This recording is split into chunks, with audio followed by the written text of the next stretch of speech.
Yes, I'm sure you have very many friends indeed, but that's not the issue. Even if you summoned every ibis on Hisi Island, I still don't think you'd be able to move the moon mirror. And even if you managed it, the lunar semblance within would still... dig it out. You could, but moving the mirror would still pose a challenge, even for you. Huh? You really can summon every ibis on the island if that's what it takes? And you, on the other hand, think this plan is a joke, even if the ibis gets its entire family involved?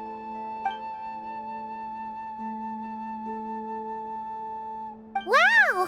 Things are really kicking off over here. Looks like we've got a weasel thief and a heated argument with a bird.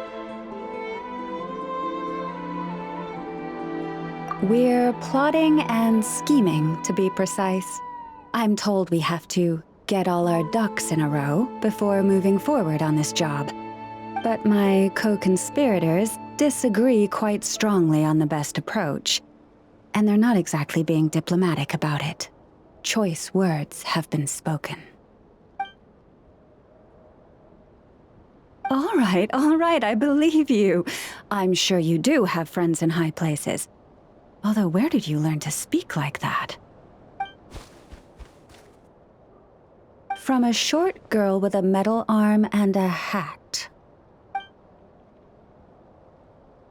Oh, of course you can keep talking like that so long as you enjoy it. But be sensible around her, okay? Don't copy everything she does. I'm going to have a little chat with the Traveler and Paimon now, so be good and pipe down a little.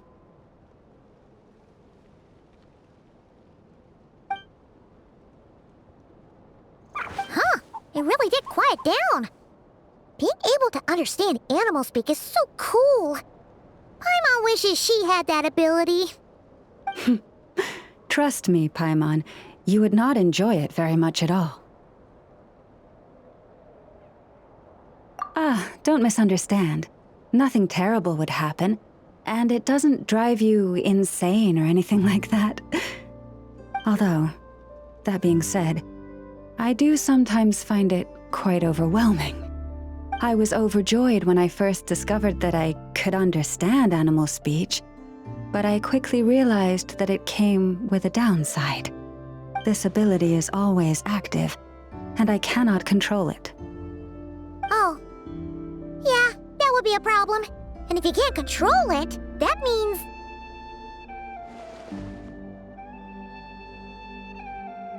Exactly.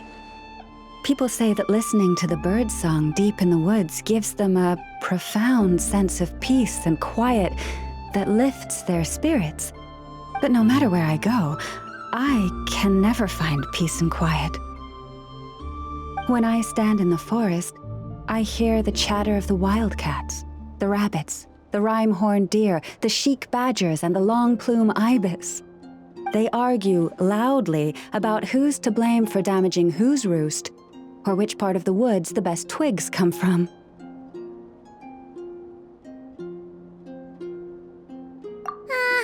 Alright. Guess talking to animals isn't all it's cracked up to be. Waking up to the sound of birds chirping is pretty nice, but replace that chirping with bickering, and suddenly it doesn't seem so appealing.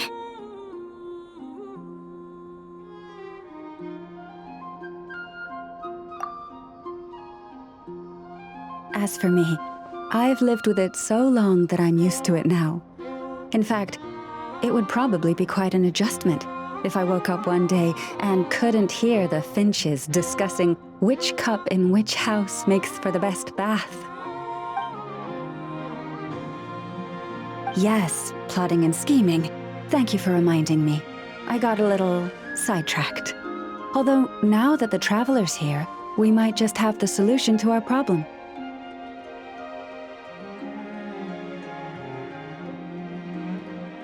No, just you will suffice. This job involves breaking into a storage room by undoing the seal created with the moon mirror by a previous moon chanter. But for someone of your talents, I'm sure it will be a simple task. Don't worry, I'm sure you'll be fine. Come, let's go. Here we are. What you see now is the moon mirror, within which the lunar semblance is sealed.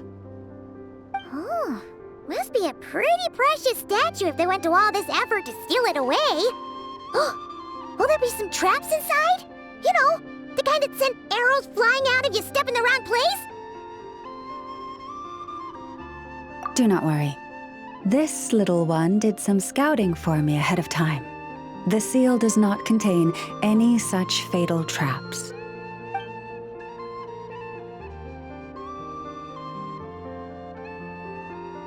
Oh, nice. That's good to know. And yeah, that sounds like a job for a weasel thief.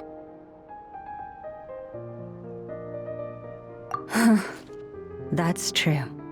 Each time I ask it for help, I have to pay it 1 mora more the next time we meet.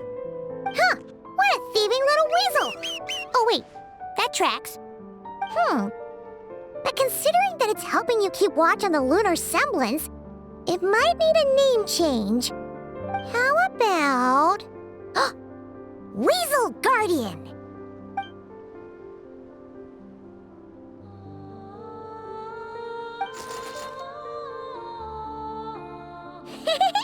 Can't catch Paimon! Paimon can fly!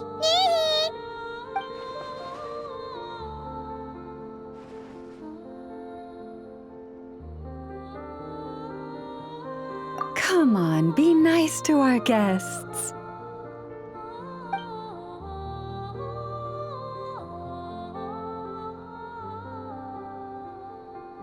To retrieve the lunar semblance, we need to activate pairs of mechanisms in 2 different locations.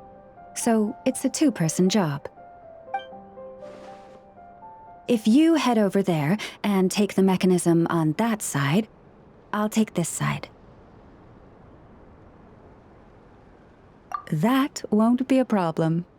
I have eyes in the sky. It will keep me updated on where you are and which mechanism is in front of you. Don't worry. All you have to do is follow my instructions.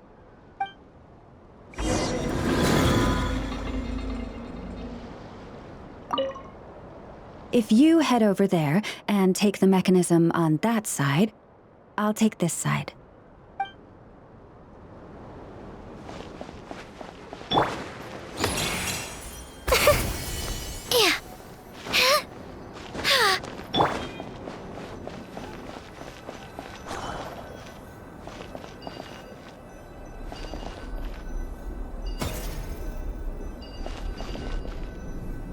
Understood. I will retrieve the lunar semblance now.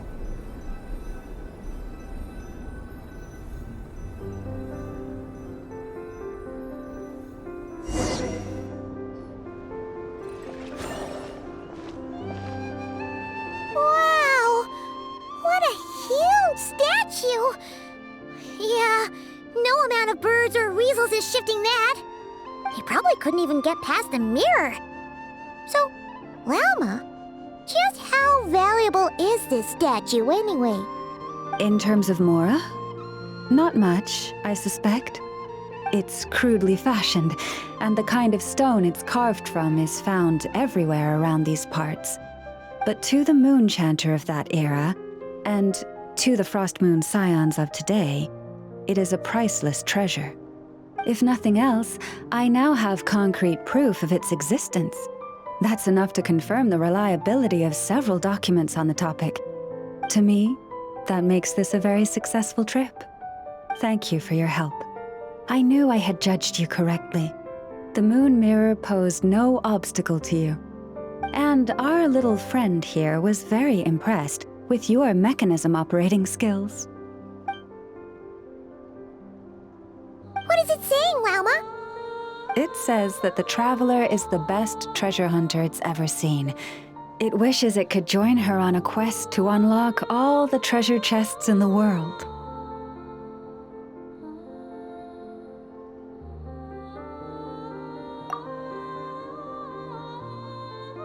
From now on, I'll call on you if I ever find a treasure chest I can't crack. Okay. Bye then. Didn't even give us a choice in the matter. Don't worry, it won't come knocking on your window every day with a Mora coin in its jaws trying to drag you off on a treasure hunt. And it certainly won't be visiting your room in the dead of night, moaning about locks it can't pick. Uh-oh. We better make sure to lock all our doors and windows before we go to sleep tonight. Relax. That weasel's only a child. It means no harm. It's just more talkative than most. All right, let's head back. It's almost time for dinner. Oh, and we still need to figure out how to get this statue back to our library. It seems like I'll need a little help from my friends, after all.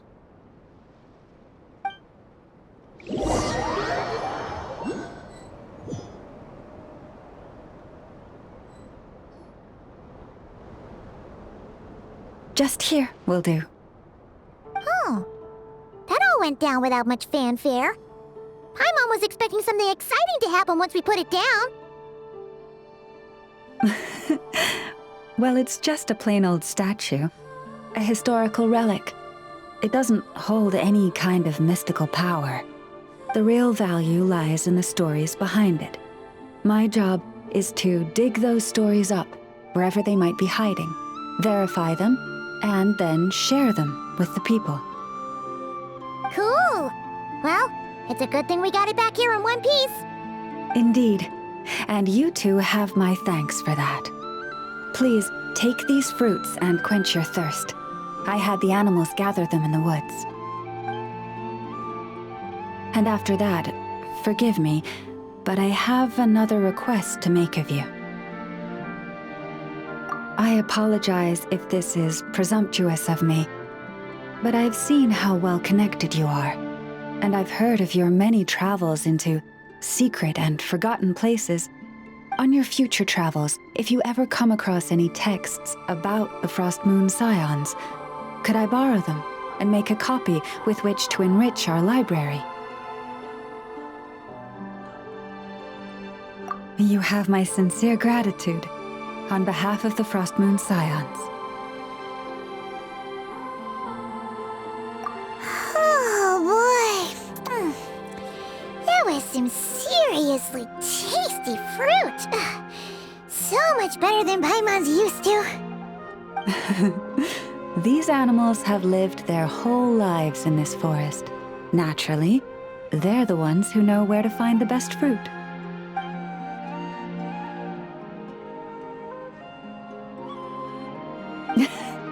This one says to eat as much as you wish, because it's the top fruit finder in the whole forest. It'll fetch some more right away. Awesome! Thanks so much!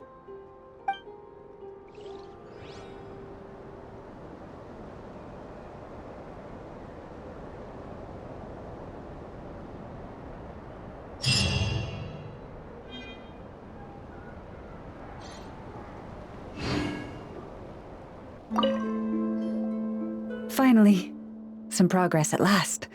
Now, to somehow put all these things back where they belong. I know. There's petrified seeds of an ancient tree, fossilized animal bones, colorful stones, Mora deposit boxes that people buried for safekeeping, wish boxes, letters with photos enclosed. Well, weasel thieves have a different perspective on value from us. It seems like this one just bagged anything and everything that grabbed its attention.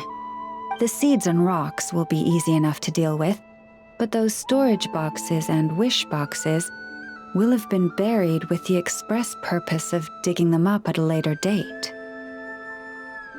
Thanks for the kind offer, but I've already engaged another slightly more mature weasel thief to handle this. It will be in charge of moving all the items back to their original spots. After all, the kid's heart was in the right place. Making it put everything back where it found it would break its poor little heart. But won't the the other weasel thief you hired tell the first one everything? Hopefully not. The little one prefers to live on its own and act solo, so they're unlikely to meet. It also has a short attention span.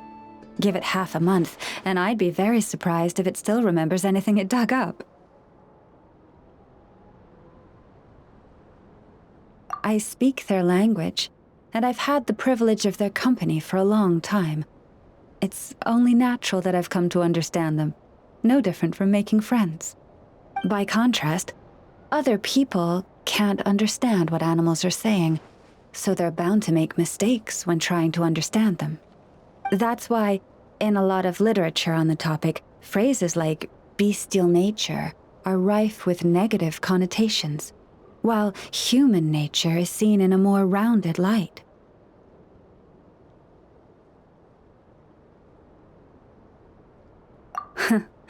You're right. I'm sure those books would have turned out quite differently if they were written by a wolf or a rhyme-horned deer. In any case, to me, human nature and bestial nature are both simply nature. Whether human or beast, all have moments of courage and of cowardice, times of both greed and rage. We all rejoice in our successes and mourn our failures. These experiences are neither inherently human nor inherently animal. They are a part of our shared nature, a nature bestowed upon all living things by Mother Nature herself. I do sometimes wonder whether the world around us might have turned out for the better if humans and animals could communicate with each other. But I know it is but a fantastical idea that can never be. Then there are those who reject nature and turn their back on the natural way. They are the wayward ones who do not hesitate to pull the trigger, even when they speak the same language as the object of their slaughter.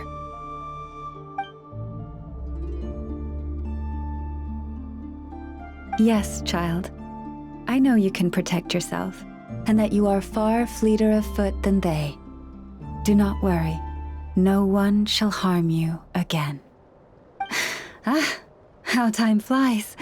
I should get back to sorting through that pile of treasure. I should have enough time to get everything in order before the weasel thief arrives.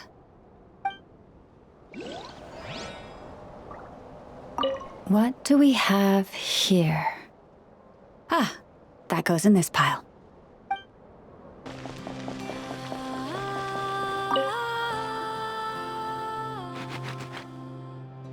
Oh look! There's that weasel thief again! And it's right next to Lalma!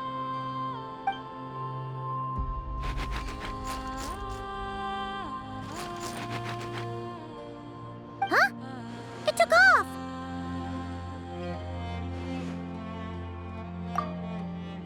Come here. Our little friend asked me to pass this Mora on to you.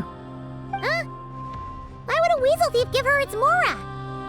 As I said, it greatly admires your treasure hunting abilities and wishes to join you in unearthing every treasure chest in this world. Consider this its deposit. When Mora is involved, a weasel thief never lies. Keep it safe. This coin represents an agreement between you and the weasel thieves, or at least this weasel thief.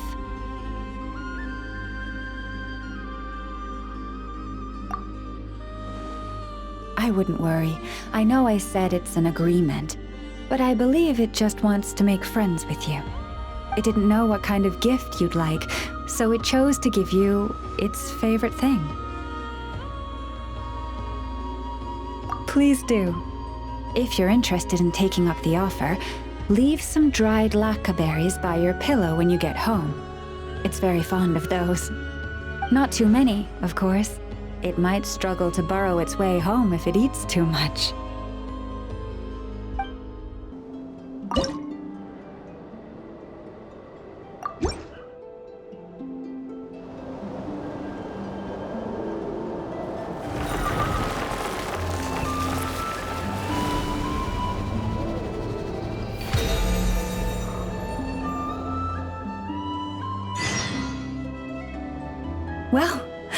I think we can now say that the Grand Library is complete. Next, we'll need to find somewhere to put the bird stands, cushions, and deposit boxes. Ah, hello there, traveler, Paimon. Thanks to your help, the library repairs are basically complete. It's really starting to look the part. What about that other stuff you just mentioned? Are you planning on putting all that in the library too? Yes. That said, it's too big of a job for me to handle alone. I was planning on getting some of our more skilled artisans to help out.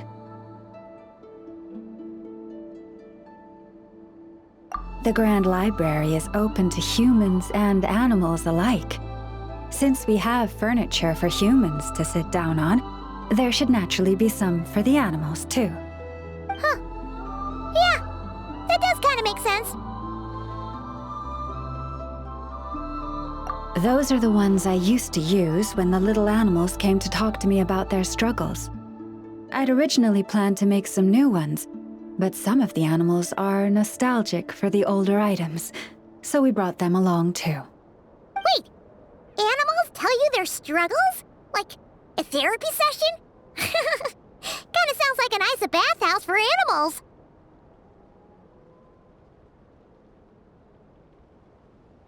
This is one of my duties as Moon Chanter. I would not call it hard work. And it's true. All living things have a need to feel heard. I have always encouraged everyone to come to me without reservation, whatever troubles they may be facing. Hiding your thoughts deep in your heart will not solve anything. In fact, it often makes the problem worse.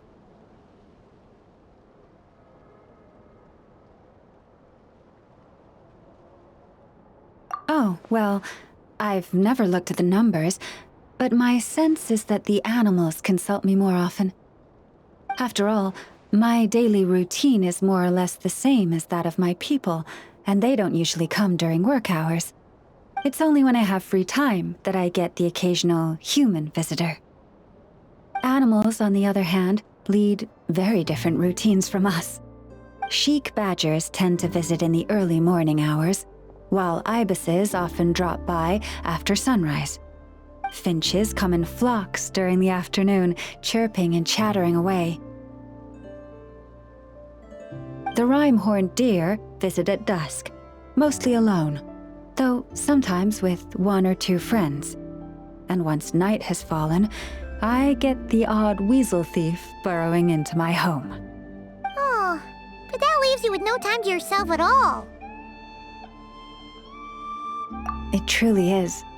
There was one time when a weasel thief stole some pine cones that a group of finches was hoarding.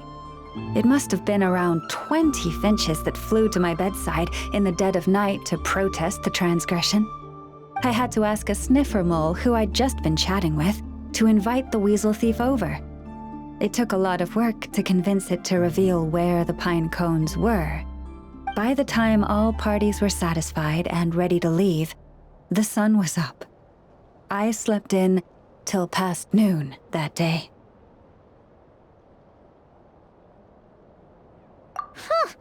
Paimon would have given up and gone back to sleep long before you did. And probably pulled a blanket over her head first to block out the noise. Since they'd taken the trouble to come to me, I felt I had a duty to help them. And the results made it all worthwhile. After getting everything off their chests, the finches went back to happily hopping around, and the weasel thief went off in search of new, exciting treasure. But humans are less forthcoming than animals. Too often, they hide their true feelings in the deepest corners of their hearts. Even those who come to me for guidance, I feel as if they tell me only part of the story, leaving out what truly burdens their soul. Perhaps they are unwilling to say it out loud, to face the real issues head on. Human society often encourages people to hide their true selves. It is not dissimilar to the way that some butterflies hide away in a withered leaf and camouflage their wings to match their environment. Social interactions between humans can be complex and difficult. Everyone has their way of coping, and I don't judge them for it. Nonetheless, suppressing one's true feelings can easily lead to melancholy and depression. Deep-seated issues like that are difficult to resolve, no matter what advice I give. So I had an idea. I thought, what if I could find a way to bring complicated human minds and straightforward animal ones together? Maybe by spending some time around each other, both could experience a new perspective. It was with that in mind that I renovated the Grand Library and turned it into what it is today, spacious and well-ventilated, and open to humans and animals to come and go as they please. Except maybe on rainy days, when they're looking for shelter. But the rest of the time, people can visit whenever they want, to spend time with the animals, browse books, rest, and enjoy the sun. And perhaps the company of our dear animal friends, who will not be driven away by anything they say, might encourage people to open their hearts and share the truth of what lies within. Wow, you really put a lot of thought into this library renovation. Oh, it sounds great to Paimon. Hugging fluffy animals, lounging in a chair all day without a care in the world. Just thinking about it makes Paimon feel all warm and fuzzy. Of course. Your assistance with the renovation works was invaluable. It should go without saying that the Library of the Frost Moon Scions shall always be open to you.